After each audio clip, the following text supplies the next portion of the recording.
Ook Venray stond donderdagavond stil bij de jaarlijkse dodenherdenking. Met een herdenkingsdienst in de Grote Kerk, een stille tocht naar het oorlogsmonument, waar een minuut stilte werd gehouden en kransen gelegd, was het een indrukwekkende herdenking.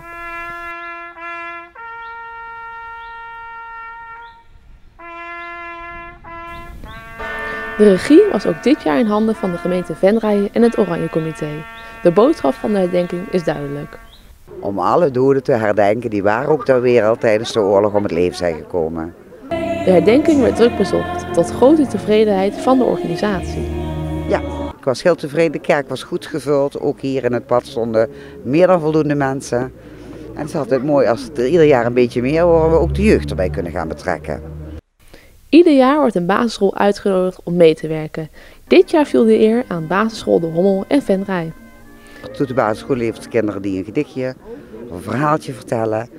En zo proberen we de jeugd toch ook het leven te houden voor de jongere generatie.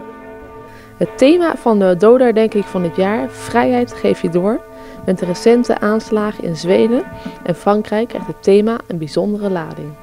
Het is altijd belangrijk en ik denk dat met name ook wat Jacqueline zegt, die lespakketten die het Nationaal Comité 4 en 5 mei ter beschikking stelt voor de basisscholen, daar ook een grote bijdrage aan leveren, zodat de jeugd ook begrijpt dat vrijheid niet vanzelfsprekend is.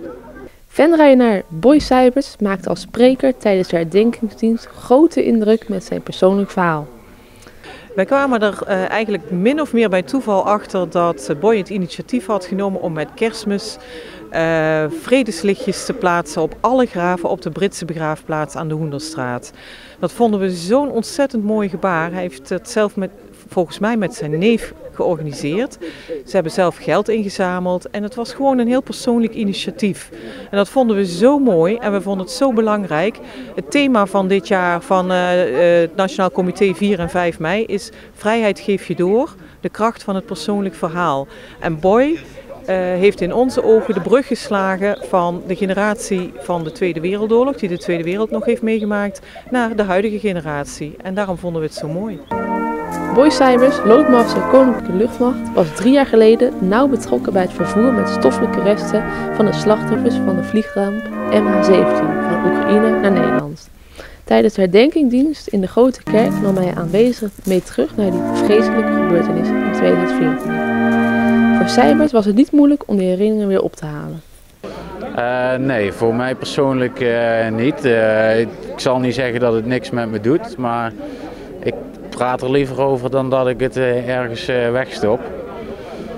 Ja, ik denk wel dat meerdere mensen dit mogen weten, hoe dat allemaal gegaan is.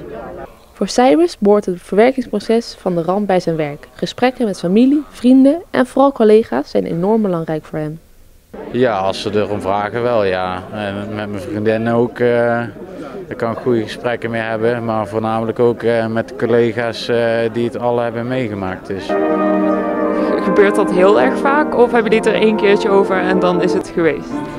Nee, ik zou niet zeggen dat het heel vaak gebeurt. Maar als ieder jaar rond dezelfde tijd als het weer op tv komt, dan is het wel vaak van, oh weet je nog dit, weet je nog dat. En wat heeft 4 mei voor jou als betekenis?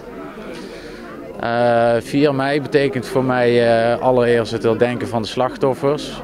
Maar ook alvast het vieren van de vrijheid en het denken aan wat wij in Nederland, dat wij het goed hebben. Als wij met de Hercules, wij komen over de hele wereld waar Nederland zit.